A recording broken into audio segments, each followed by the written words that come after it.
seja muito bem-vindo ao nosso Testemunho da Semana. Estamos aqui de novo com o pastor Mário e a pastora Cândida para concluir o testemunho deles, né? Nós, semana passada, paramos na parte em que eles casaram.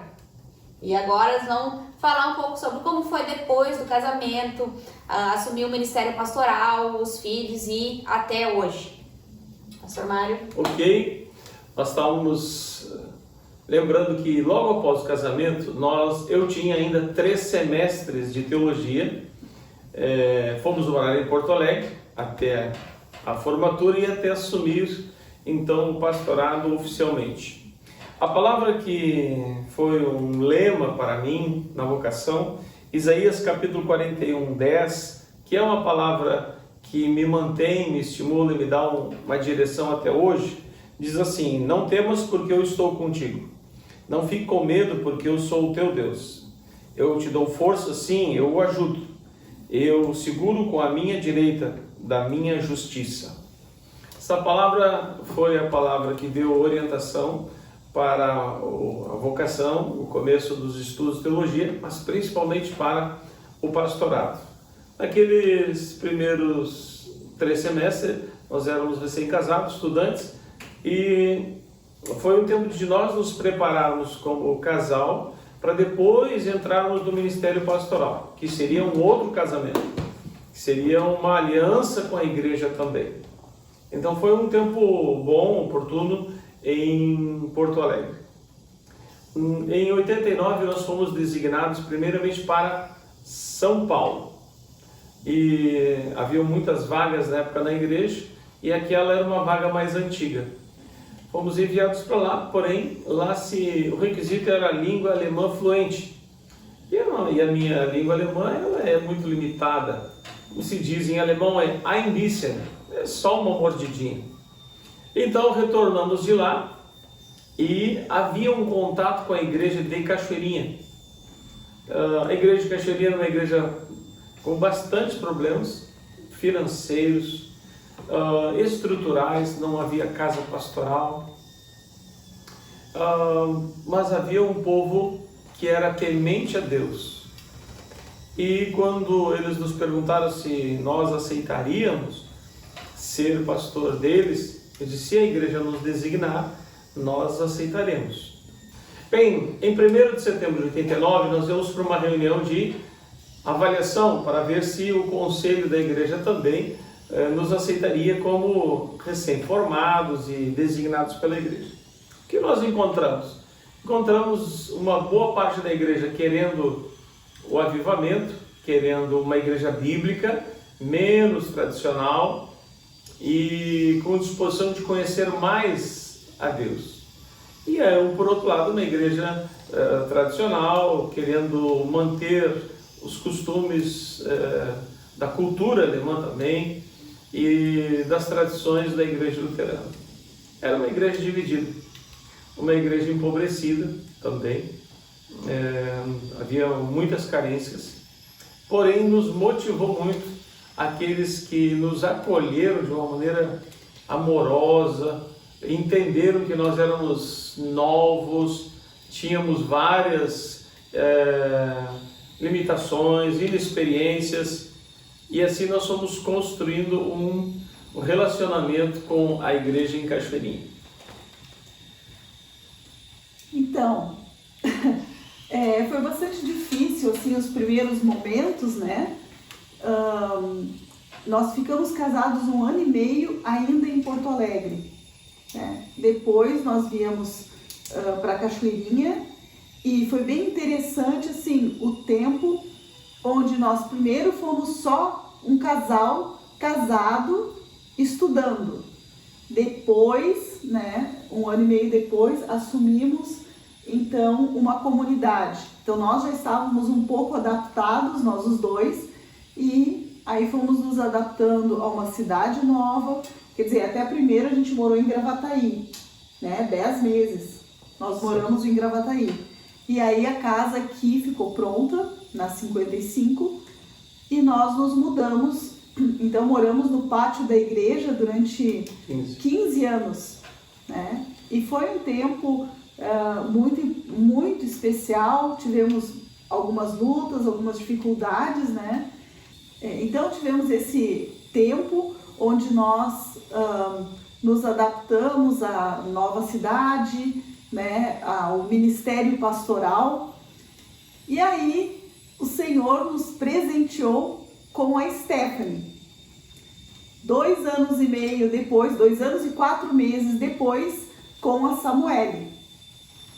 E o Josué veio então um tempão depois, né? Foram praticamente 7 anos depois o Josué. Então assim nós tivemos os nossos 3 filhos já dentro do ministério e nós sempre estivemos em Cachoeirinha. Nos primeiros 3 anos foi um tempo de conhecimento e tentativas de construir uma igreja firmada na palavra, especialmente no evangelismo. Mas ao cabo de 3 anos, o pastor podia pedir transferência. E eu comuniquei que eu pediria transferência quando terminasse os meus 3 anos.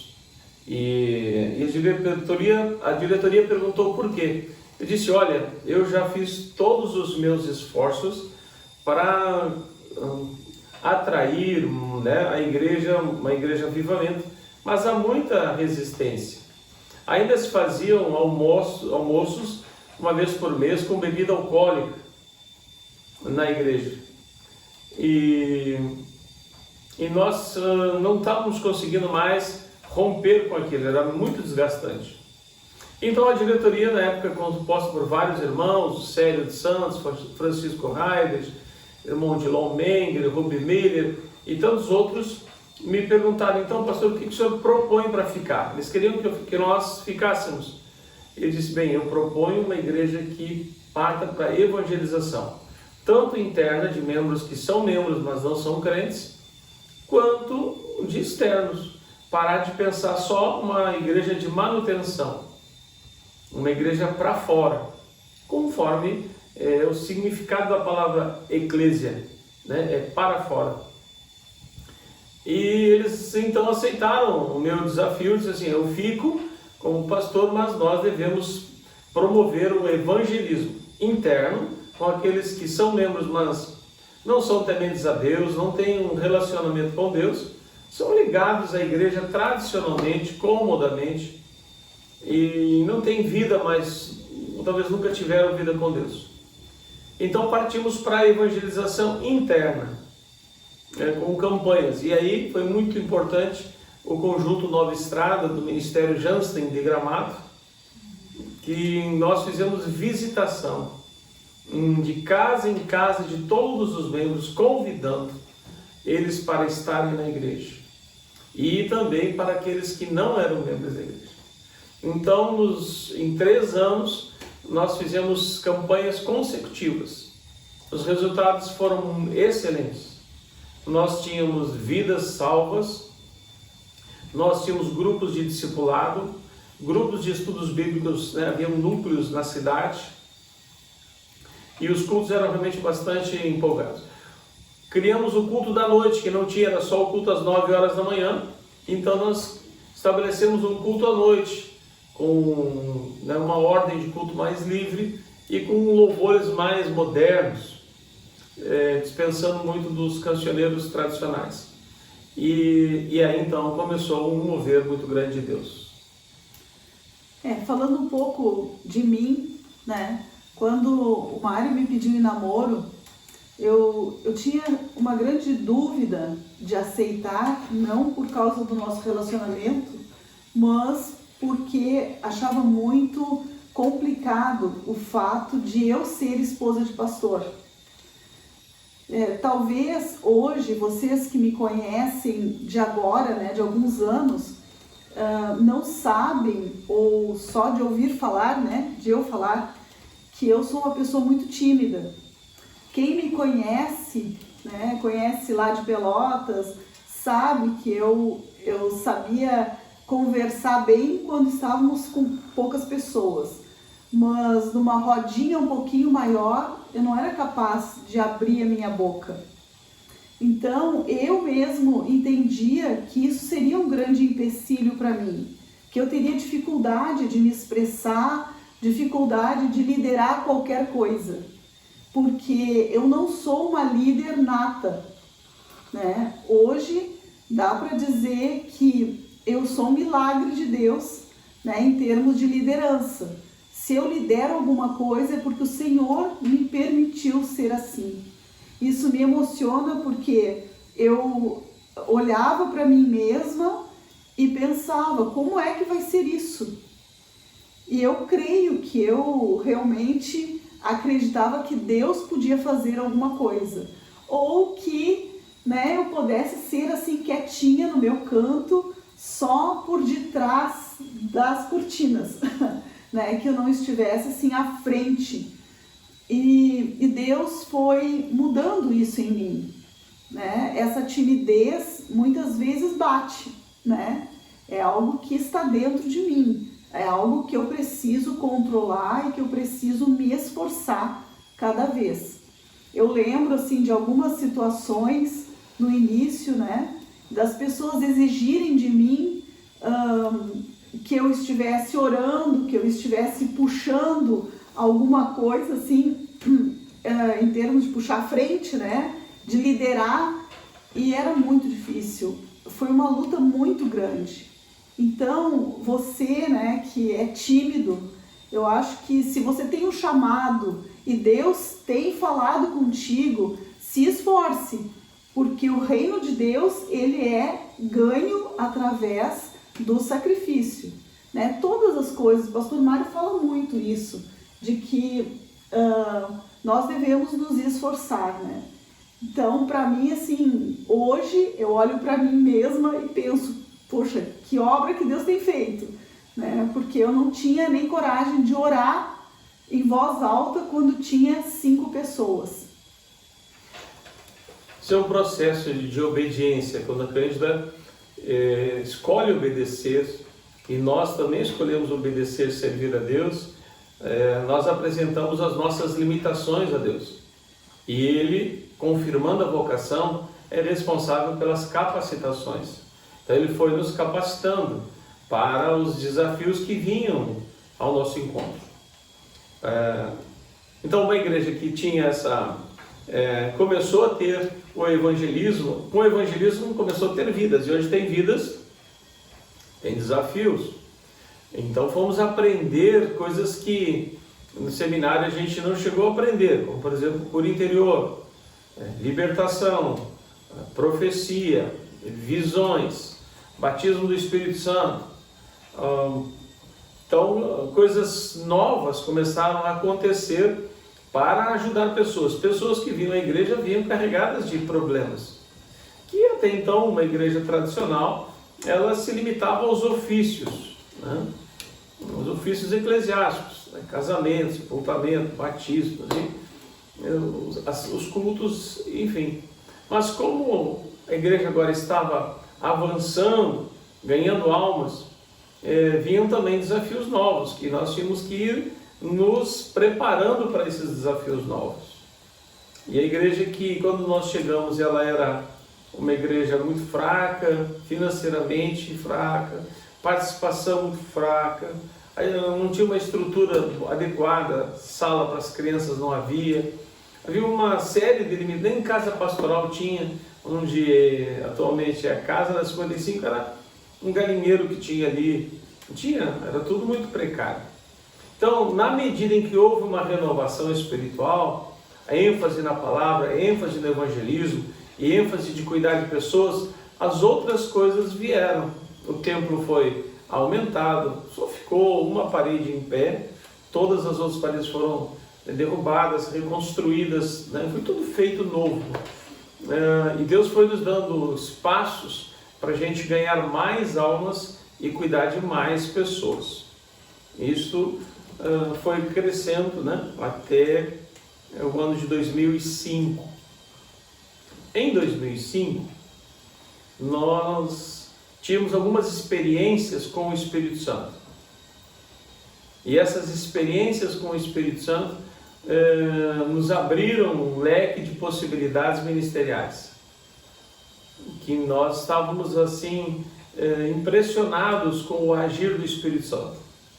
Tivemos a experiência do batismo com o Espírito Santo, o falar em novas línguas, profetizar, a cura, muitas pessoas sendo curadas, tanto fisicamente quanto a cura da alma. E passamos a viver um novo tempo. Aí descobrimos que não só em nós, na igreja em Cachoeirinha, mas em outras igrejas luteranas, haviam também fenômenos parecidos. Pessoas passando por um avivamento na obra do Espírito Santo. E começamos a nos unir para manter contato, fortalecer, trocar testemunhos, literaturas sobre a obra do Espírito Santo de Deus. E isto, a partir de 2005, foi realmente algo muito importante. Nós vivemos coisas assim sobrenaturais, vivemos coisas poderosas do Senhor. E como foi essas conversas entre os outros pastores e própria diretoria da Igreja Luterana em si, né, o sínodo que era chamado, até então a ruptura e a Igreja Luterana fica para trás, e a partir de agora uma nova igreja, né, sendo formada? Primeira reunião foi no interior de São Paulo, na cidade de Montemor, em que os pastores de São Paulo, pastores de Santa Catarina, nós, pastores do Paraná, fomos à cidade de Montemor, fomos acolhidos e passamos um final de semana inteiro estudando a palavra, orando, buscando revelação de Deus sobre o que estava acontecendo. E vimos que as experiências que nós tínhamos eram experiências muito próximas do livro de Atos dos Apóstolos, mas que havia na história da igreja, historicamente, vários eventos de avivamento a partir da ação do Espírito Santo.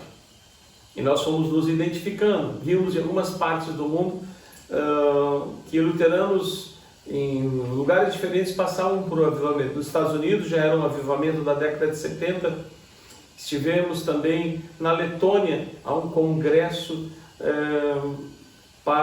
com luteranos carismáticos de algumas partes do mundo. Então nós percebíamos que não estávamos sozinhos e que a obra do Espírito Santo de Deus era algo maior e realmente nos influenciava muito no modo de pregar, de orar com pessoas.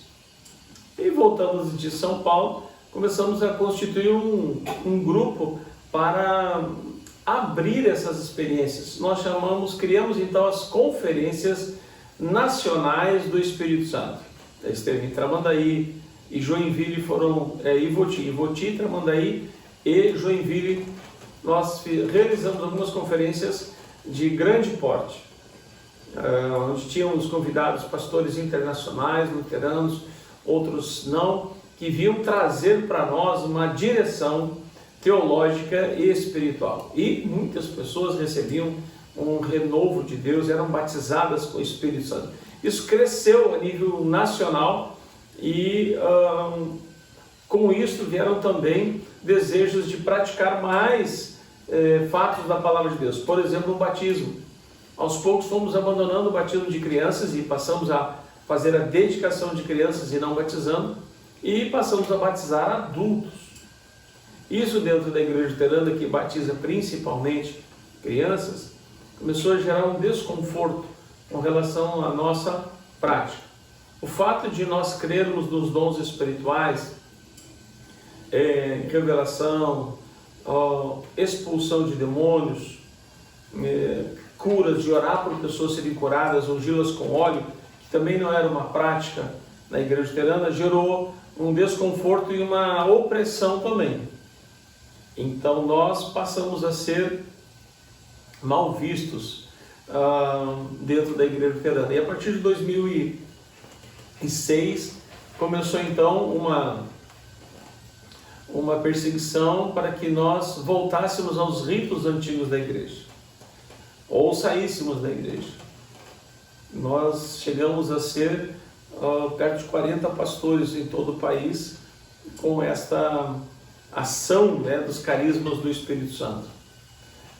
Mesmo tendo feito várias conferências, temos escrito um posicionamento teológico que poderíamos existir, a direção da igreja naquela época entendeu que nós não tínhamos identidade confessional luterana. Então foram dizendo que nós tínhamos que parar de batizar adultos, nós batizávamos pessoas que se convertiam, católicos ou não, e isso a igreja não via com bons olhos. E também as manifestações do Espírito Santo de Deus eram muito criticadas. E mantivemos então a firmeza de não negar a obra do Espírito Santo de Deus, nem as experiências que nós tínhamos. Então nós fomos respondendo tudo que a igreja nos pedia, mas chegou um momento que eles disseram: olha, vocês não podem mais existir desta forma, tem que voltar ao rito antigo. Por exemplo, o pastor luterano usava uma veste talar, e todos nós não usávamos mais, estávamos usando roupas simples, não eclesiásticas, para pregar a palavra de Deus, e tudo isso era agora ordenado. O inário, o cancioneiro, hinos do povo de Deus, nós também não usávamos mais, raramente usávamos, e tudo isso foi gerando uma forte opressão.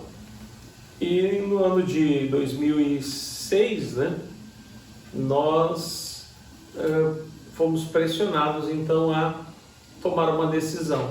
E essa decisão não foi uma decisão do grupo, né? Nos reunimos, nós nem éramos assim um grupo, uma associação, nós éramos pastores que tínhamos semelhanças, uma identificação com a obra do Espírito Santo.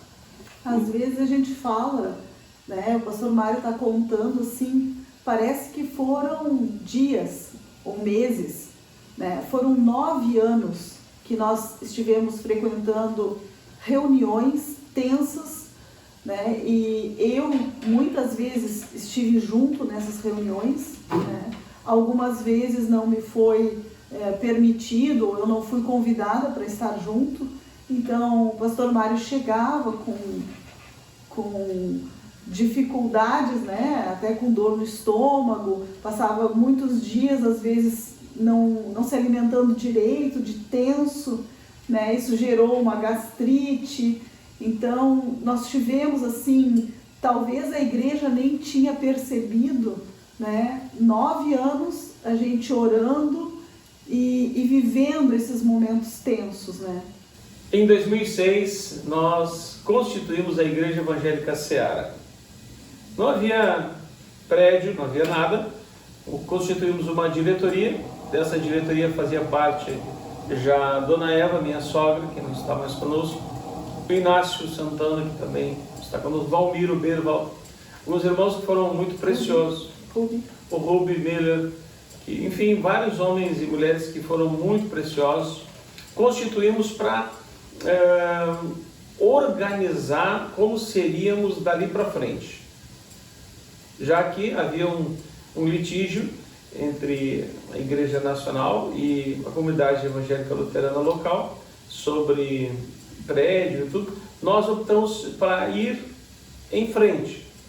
Então se constituiu um grupo fora para a gente buscar um lugar, né? Um espaço novo. E para organizar como seríamos, tudo nascer corretamente, com o estatuto, com toda a organização, com os documentos em dia, até para poder fazer aquisições, de comprar um lugar novo. E esse grupo foi um grupo que trabalhou silenciosamente, mas ruidosamente, no tempo de oração e de buscar um lugar. Nós paramos na Parada 59, que é a divisa dos dois municípios, Cachoeirinha e Gravataí, que era uma rua dominada por boates. E o terreno em que nós vimos que seria bom para nós ficava atrás dessas boates. E ali entendemos que se Deus estivesse nos abençoando, teríamos condições de comprar, e fomos comprando, pagando parceladamente. Aqui cumpre dizer, tudo o que se fez foi feito por meio de oração, e toda a provisão veio de Deus. Nunca ganhamos um terreno, nunca foi assim o poder público municipal que fez uma concessão. Foi tudo assim fruto de oração e de esforço de cada irmão, dizimista, fiel, colaborador. Várias pessoas foram ajudando, fazendo o que podia, para que cada mês a gente honrasse os compromissos. Gente muito valiosa que serviu nesse tempo. Então a Igreja Seara, e o nome Seara quer dizer colheita de cereais, ou seja, a igreja está preparando um povo para a grande colheita, em que Deus vai vir fazer, onde vai buscar os seus, e cabe a nós preparar o povo para este momento especial. E dentro dessa preparação... Agora eu estava lembrando, os terrenos ainda vazios, né? Quando estavam limpos, foram limpos, e aí tinha a campanha de lona, né? E fomos construindo tudo bem lentamente. Isso foi muito lindo. Bom, vou de novo voltar, né? O pastor Mário está contando toda a história da igreja, né? Do ministério dele. Junto com isso, né? Paralelo a isso, eu também comecei a me encontrar, né? Como eu falei, uma pessoa muito tímida, com muitas dificuldades de liderança, né? De liderar as coisas, e o Senhor foi me colocando nos lugares. Mas eu comecei a perceber o meu chamado, mesmo que no outro momento, né? Na parte 1, eu comentei que sempre eu amei o aconselhamento, o cuidado com pessoas na área assim, individual, na questão do coração. E com o tempo isso foi ficando bem mais claro.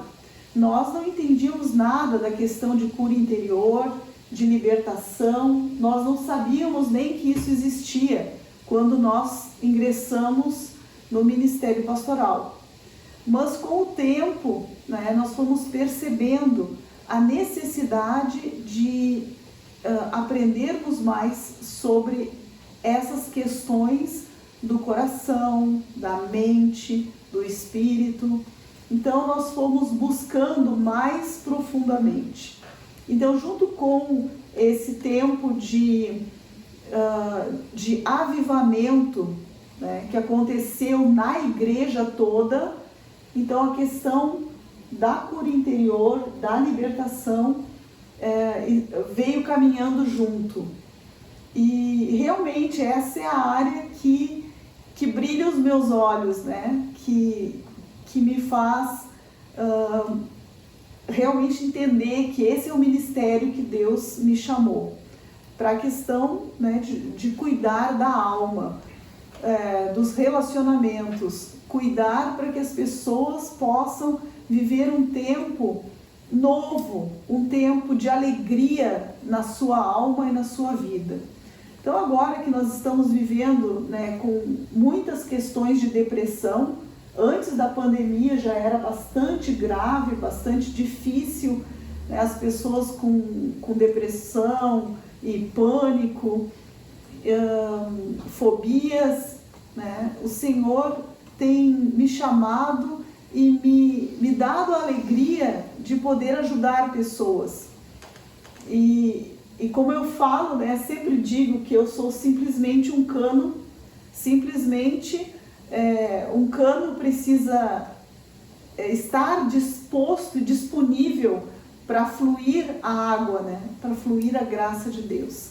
E esse é o ministério que o Senhor tem me permitido contribuir com esse avivamento, com essa igreja preciosa que é a Igreja Seara. Então a Igreja Seara, ela não nasce assim pronta, ela nasce tudo por fazer. Tanto ali não havia nada, havia 2 boates em que elas foram desmanchadas para a gente começar a construir o prédio que hoje existe ali. E isso foi fruto de muitos mutirões, muitos parcelamentos, passo por passo.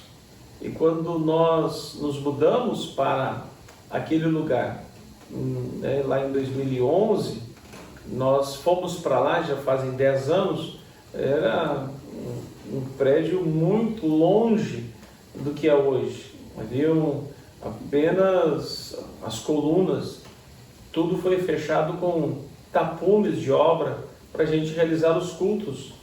Tudo foi feito muito de uma maneira rápida, só para dar condições de existir.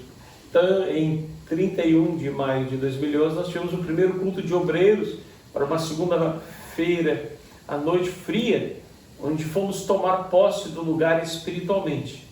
Era um lugar mal iluminado, a rua extremamente esburacada, suja. Quando chovia, inundava, os bueiros eram tudo entupidos, era horrível, né? O aspecto não era bacana, tinha barro para tudo que é lado, mas aqueles irmãos e aquelas irmãs de então foram bravos para poder existir num lugar inóspito, né, inadequado, e Deus foi dando uma graça. Então muitos, né, estão conosco, outros já partiram para a glória, recebendo a sua coroa. Então a história da Igreja Seara é uma história de um povo que crê no avivamento, e foi, assim como a Cândida falou do ministério de cura interior, Deus foi dando graça para abrir novos ministérios. O ministério de louvor teve até uma escola de formação interna, né? Foi bastante importante. O ministério infantil, todos se organizando internamente para poder existir. Ministério de intercessão foi existindo, ministério com famílias. Então nós, com muita vontade, vimos que Deus foi acrescentando dons e talentos para se criar ministérios tão necessários para ajudar as pessoas. Hoje nós temos ministério voltado para fora. Amor em Movimento, por exemplo, é um que engloba outros ministérios internos, como os asilos, os moradores de rua, enfim. Então hoje é uma igreja que não é mais uma igreja só para nós, para dentro, de somente manter-se. Hoje é uma igreja que ela quer ser relevante na vida das pessoas, né? Pessoas que participam ou não da igreja, como um lugar de socorro, um lugar de ajuda, um lugar de apoio. Bom, então a gente pode ver, né, que a vida pastoral ela acaba se misturando e muitas vezes sendo a própria vida da igreja, né? Porque o que o pastor e a pastora estão se movendo e buscando, acaba se refletindo diretamente na vida da igreja. Mas vamos voltar um pouquinho, né, e falar um pouco da avó, né, a avó Eva, que morou com a gente, né, vamos fingir que eu sou uma pessoa neutra aqui, morou com vocês, né, durante quanto tempo? Quando que ela tomou essa decisão de vir para Cachoeirinha junto? E fala um pouquinho aí. Nós, antes de nós casarmos, né, 1 ano e meio antes, nós morávamos em Pelotas e o Mário já estudava em São Leopoldo. Daí, ela tomou a decisão, né, de que nós precisávamos ficar mais perto do Mário. E aí nós viemos morar em Porto Alegre, eu e ela, e o Mário morando em São Leopoldo. Então o Mário, né, no meio dessa história, se mudou também para Porto Alegre, mas para um outro apartamento. E nós, então, preparamos o apartamento onde eu e a mãe morávamos para quando nós casássemos. E aí nós casamos, ficamos morando num apartamento e a mãe num outro lugar, né, outro apartamento. E aí quando nós fomos designados para São Paulo, e ficou um período, acho que foram uns 2 meses que a gente ficou, bom, parecia um tempo enorme, não sei se foi 1 ou 2 meses, que ficamos ali aguardando. Então ela pegou a mudança dela e voltou para Pelotas. E aí surgiu a situação que nós não podíamos ir para São Paulo, e então viemos para Cachoeirinha. Então, nesse período, assim, desde o nosso casamento até que a Samuele nasceu, né, deu 5 anos, a mãe ficou nos visitando. Ela ia para Pelotas, Aí ela voltava, passava 15 dias aqui, daí passava 2 meses lá, daí passava 15 dias aqui, daí passava 1 mês lá, daí passava 15 dias aqui, passava 15 dias lá. E daí foi vindo, né? Daí a gente, de repente, ela foi passando mais tempo aqui do que lá e foi se mudando de volta, né? E então no período assim que eu vivi com a minha mãe, né? Que a minha mãe, entre eu e ela, mãe e filha, nós acabamos ficando só 5 anos morando separado. Depois ela veio morar conosco. Então nós não morávamos com a sogra, né? O pastor Mário não morava com a sogra, mas a sogra morava com ele, né? Foi uma coisa interessante.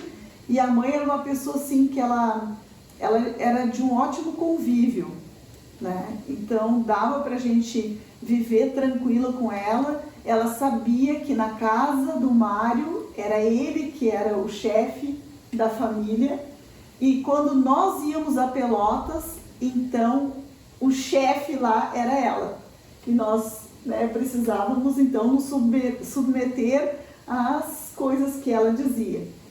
Então foi um período maravilhoso, né, de estar junto. Ela esteve cuidando dos nossos filhos para que a gente pudesse ir nas programações. Muitas vezes ela dizia para mim: quem vai hoje? Tu ou eu? Aí quando ela dizia assim, eu entendia que ela queria ir, né? Então a gente, né, eu já dizia: não, mãe, pode ir, que eu fico com as crianças. E a gente sempre foi se, né, dividindo. Não, acho que a gente foi se multiplicando, porque ela foi assim uma mão para nós, de estar nos ajudando, de estar cuidando de tudo, né? Na parte da alimentação era muito ela que a gente se dividia, né? Mas ela fazia bastante a comida, ensinou muitas coisas para as gurias, né? E ela, em tudo, ela estava presente. E ela gostava muito de ficar na porta, recepcionando. Então ela abraçava as pessoas, ela tinha prazer de abraçar as pessoas, de receber as pessoas na igreja. E a Seara, né, ou a comunidade evangélica de Cachoeirinha, como era antes, né, sempre foi uma característica muito grande e que chamou muita atenção das pessoas: o amor, o carinho, o abraço, né? Nós sempre fomos conhecidos dessa forma, e a mãe se integrava muito bem dentro disso. Minha sogra foi mais do que sogra, foi uma mãe para mim, porque eu saí de casa com 18 anos e convivi mais tempo com ela do que com a minha própria família. Uma pessoa que era filha de pastor e tinha uma visão assim de reino muito grande. Eu lembro de uma manhã de inverno muito fria e chuvosa, que as crianças eram pequenas, e ela se arrumou: eu vou junto contigo. Eu disse: não vá, está muito frio, tem muita chuva. Ela disse: eu vou, porque não vai ter nenhum obreiro hoje lá. Eu vou ficar na porta. Como a Cândida disse, ela gostava de ficar na porta. E de fato, chegamos da igreja, chovia, a água chegava até a porta da igreja. E ela realmente não foi nenhum obreiro. Ela ficou na porta, algumas pessoas vieram no culto. Então ela tinha uma percepção de ajudar, de estar disponível para servir a Deus. Passou isso para as crianças, daqui a Samuel, né? Ela nos ajudou com as crianças para que nós pudéssemos ir em retiros, congressos, conferências. As crianças eram pequenas, então ela ficava e nós ficávamos totalmente tranquilos, né? Ela participou muito, né? Uma alegria dela era fazer roupa para as crianças, né? Arrumar as crianças.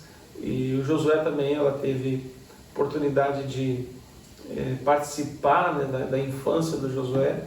Ela sempre tinha um sonho de ser mãe de um menino. Ela teve um filho, mas que nasceu morto.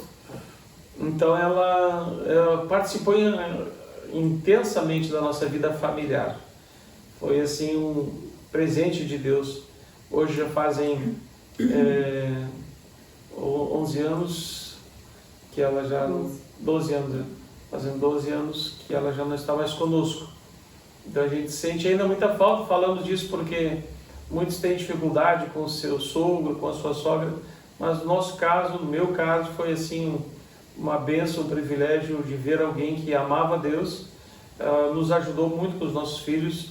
A casa que nós temos foi ela que empreendeu a boa parte da construção, que ela queria deixar assim algo que fosse para a sua descendência. Foi algo muito, ficaram muitos legados com isso. Nossos filhos, cada um deles recebeu um nome, né? Aqui uma que está nos entrevistando. Primeira filha é Stephanie, nós colocamos o nome Stephanie por causa de Estevão. Estevão quer dizer o coroado, aquele que luta e que recebe a coroa. Ser fiel até a morte e te darei a coroa da vida. Então esse é o significado do nome da Stephanie. Depois nasce a Samuele. Bem, Samuele era mais uma aposta da minha esposa, que tinha certeza que estava grávida de um menino, e esse menino chamar-se-ia Samuel, aquele que ouve a Deus. E ela tinha tanta convicção que nós nem pensamos em nome para uma menina. Eu, por minha vez, tinha certeza que seria mais uma menina. Mas enfim... E a questão toda era a história de Ana, né? A convicção de Ana, a firmeza na fé, né, da Ana, da oração e o clamor a Deus. Então, o fruto desse clamor é o Samuel. E então Deus colocou muito forte no nosso coração que era para ser Samuel. Então, daí o nome que minha mãe sugeriu, né? Ela disse: eu gostei muito do nome Samuele. E nós achamos que era um nome diferente, né? Um nome realmente assim, aquele que ouve a Deus, né? Aquele que ouve a Deus. Então, Deus escuta a oração dela e ela escuta o Senhor. E esse foi o sentido do nome. A Samuele, desde criança, ela tinha uma percepção para as coisas espirituais. Às vezes no culto familiar, assim, ela diz assim: eu tenho que ler esse texto. Isso. E aí nós líamos lá, era exata, ela nem sabia o que era que estava escrito ali direito. Ela sabia ler, mas ela não entendia que aquela palavra era exatamente a palavra que nós precisávamos como família. E aí a gente perguntava para a Stephanie: tá, mas o que quis dizer este texto? E a Stephanie explicava o que queria dizer. Então é interessante, nós passamos muitos anos, né, fazendo os cultinhos toda segunda-feira, que é o nosso momento de família.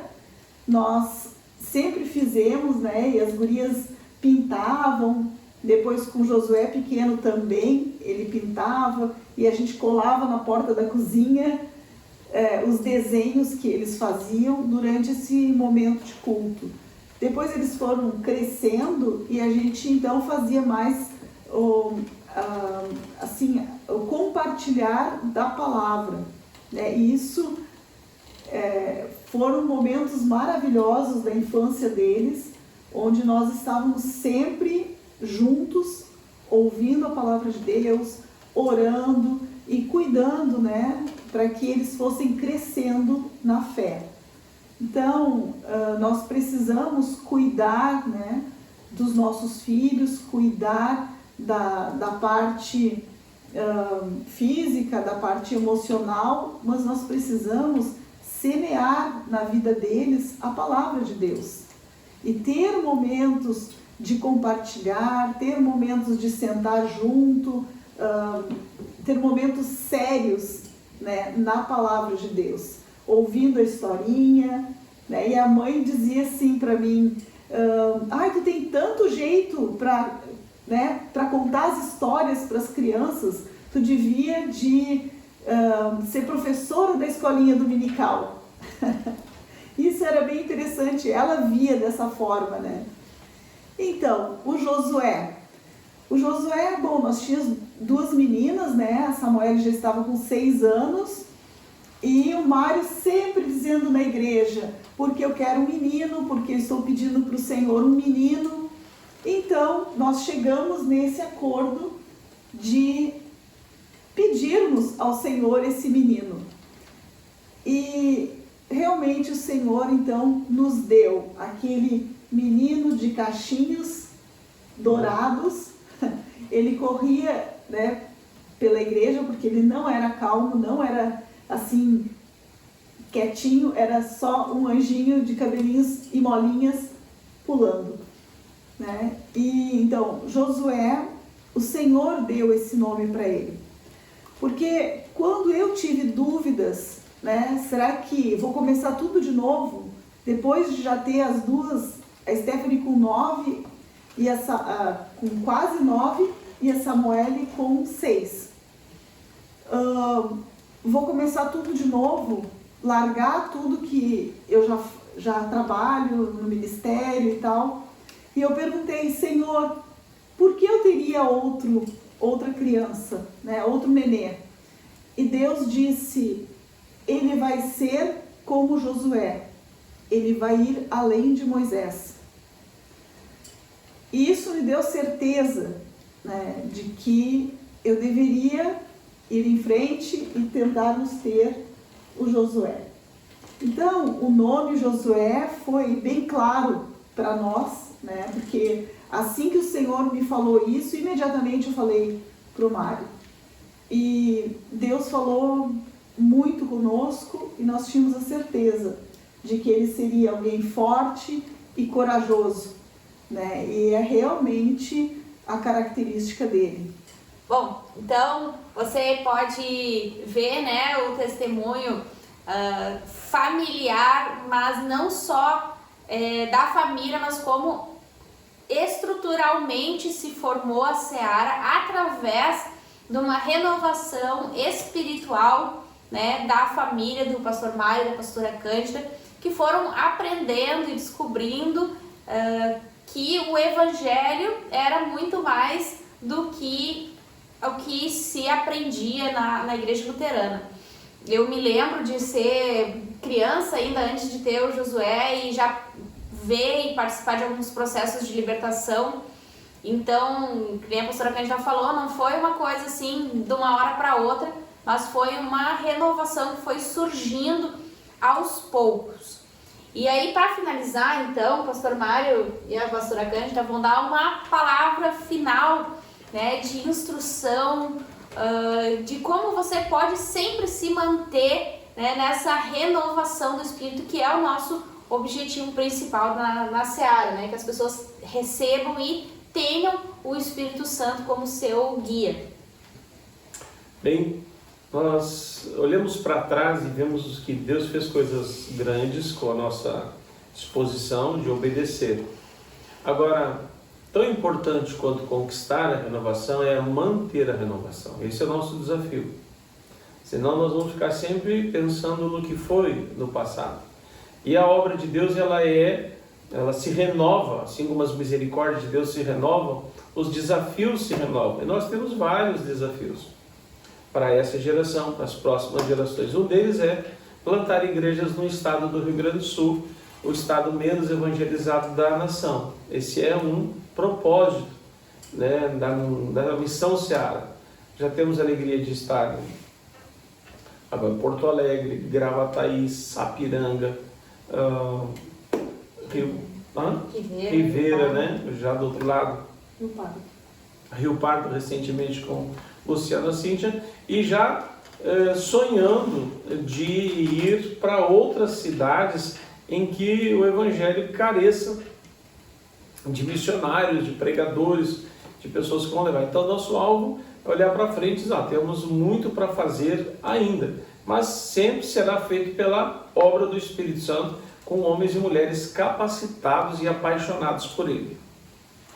Assim como nós olhamos para os nossos filhos e a gente viu que nós investimos, né, em todas as áreas na vida deles e enxergamos eles prosperando, né, a cada passo que eles vão dando, conforme a maturidade deles, né, nós percebemos que o Senhor tem abençoado ricamente a vida deles e com isso a nossa também. Nós também desejamos que cada membro da Igreja Seara, né, cada pessoa que está junto conosco, que está sendo pastoreada por nós, né, também prospere em todas as áreas da sua vida.